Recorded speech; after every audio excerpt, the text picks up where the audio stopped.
Mga idolo, paano kung nagharap ang dalawang NBA champions mula sa magkaibang panahon?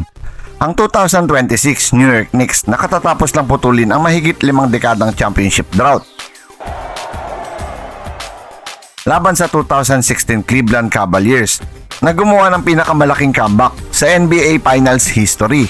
Pero habang maraming pansang nagsasabing kayang talunin ng Knicks ang Cavaliers, isang dating kakampi ni LeBron James ang agad tumutol. Si J.R. Smith mismo ang nagsabi, sino ang babantay kay LeBron at sino naman ang pipigil kay Kyrie Irving? Guarding LeBron James. Huh? He said, who's guarding Brunson? Me. I guard him. Then we're gonna push something. Totoo nga bang lamang ang Cavaliers o mas malakas na talaga ang modernong Knicks? Alamin natin. Hello guys, welcome! Yo, what's up mga idolo? Welcome back sa ating channel. Kung basketball fan ka, siguradong nakita mo na ang mainit na debate sa social media matapos manalo ng championship ang New York Knicks ngayong 2026. Maraming pansang nagsimulang ikumpara sila sa ilan sa pinakamalalakas na championship teams sa kasaysayan ng NBA. At isa sa pinakamainit na usapan, kaya ba nilang talunin ng 2016 Cleveland Cavaliers? Ang team na bumawi mula sa 3-1 deficit laban sa record-breaking 73-9 ng Golden State Warriors. Pero hindi nagtagal, nag-react agad si J.R. Smith at ang tanong niya ay simple pero napakabigat. Sino ang babantay kay LeBron James at Kyrie Irving? At dito nagsimula ang matinding diskusyon. Pag-usapan natin ang 2026 New York Knicks. Hindi maikakaila, napakalakas ng Knicks. Isa silang kumpletong team, may elite scorer, may matinding depensa, may lalim ang bench at higit sa lahat, napakaganda ng chemistry nila. Sa pangunguna ni Jalen Brunson, naging isa siya sa pinakamagaling na point guard sa NBA. Kasama pa sina Karl Anthony Towns, OG Anunoby, Mikal Bridges, Josh Hart at ang kanilang solid bench. Hindi sila umaasa sa isang superstar lang. Team basketball ang kanilang puhunan. At iyon ang dahilan kung bakit marami ang naniniwalang kaya nilang talunin kahit ang mga legendary teams. At bakit nga ba naniniwala ang mga fans? Maraming dahilan. Una, mas versatile ang modern NBA. Halos lahat ng players ngayon kayang tumira ng tres. Switchable halos lahat sa depensa. Mas mabilis ang ball movement. Mas advanced ang analytics. At mas malawak ang spacing.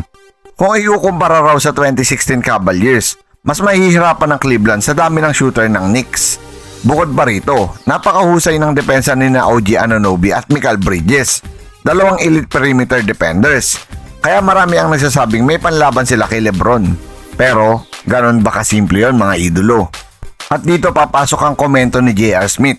Ayon kay J.R. Smith, marami raw ang nakatingin lang sa papel. Pero ang nakakalimutan nila kung gaano kalakas ang Cavaliers noong 2016. At ang tanong niya, sino ang babantay kay LeBron James? Hindi lang basta scorer si LeBron. Isa siyang walking mismatch. Kapag maliit ang defender, ipopost niya. Kapag mabagal, lalampasan niya lang. Kapag nag-double team, mahahanap niya ang open shooter. At noong 2016 Finals, isa ito sa pinakamahusay na version ni LeBron James. At hindi lang basta numbers ang dala ni LeBron. Halos lahat ng aspeto ng laro kontrolado niya.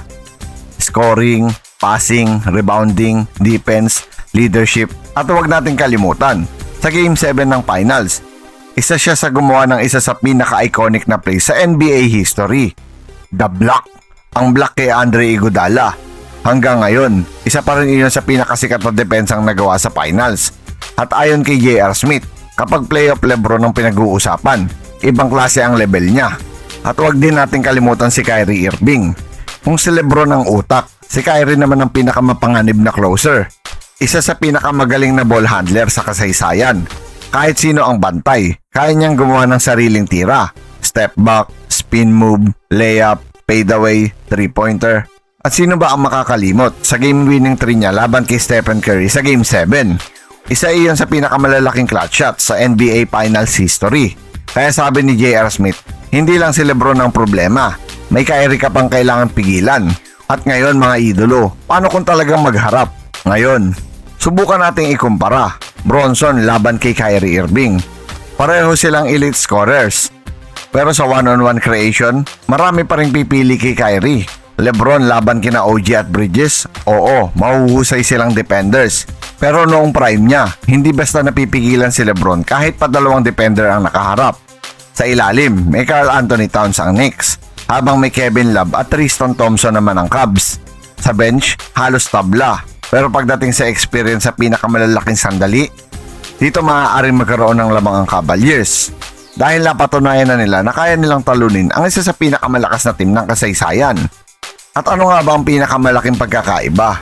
May isang bagay na hindi madaling sukatin. Championship DNA. Ang 2016 Cavaliers, hindi lang basta naging champion. Sila ang unang team na bumawi mula sa 3-1 deficit sa NBA Finals. Ginawa nila ito laban sa 73-9 Warriors. Ibig sabihin, hindi sila basta sumusuko, kahit gaano kalakas ang kalaban. At ayon sa maraming dating players, ang confidence na iyon napakahirap tapatan. Kung tatanungin nyo ako mga idolo, hindi magiging one-sided ang serye na ito. Napakalalim ng 2026 Knicks. Mas moderno ang sistema nila. Mas maraming shooters. Mas versatile ang depensa. Pero, kapag prime LeBron James at prime Kyrie Irving ang pinag-uusapan, hindi pwedeng maliitin ang kanilang kakayahang kontrolin ang pinakamalalaking laro. Kung 7-game series ito, posibleng umabot hanggang Game 7. At kahit sino ang manalo, siguradong isa ito sa pinakamagandang hypothetical final sa kasaysayan ng NBA. Kayo naman mga idolo, ano sa tingin ninyo? Kung magharap ang 2026 New York Knicks champion at ang 2016 Cleveland Cavaliers, sino ang mananalo sa isang best of 7 series? Team Knicks ba kayo o Team Cavaliers? I-comment ninyo ang inyong prediction at score ng series. At kung gusto niyo pa ng mas maraming NBA comparisons, legendary debates at basketball stories, i-like ang video, mag-subscribe sa channel at i-click ang notification bell para hindi kayo mahuli sa ating susunod na upload. One gorgeous move from Kyrie Irving and a chance for a three-point play. The coach talked about it. You put yourself in position to be effective by playing with pace. Turnover, Anunoby, Brunson, alley-oop, and Anunoby with the slam. The turnovers once again killing the Cavaliers.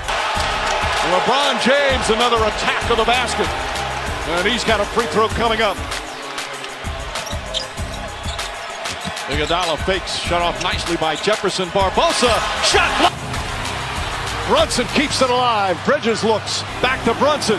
Corner three is up. Bang! Jalen Brunson from downtown.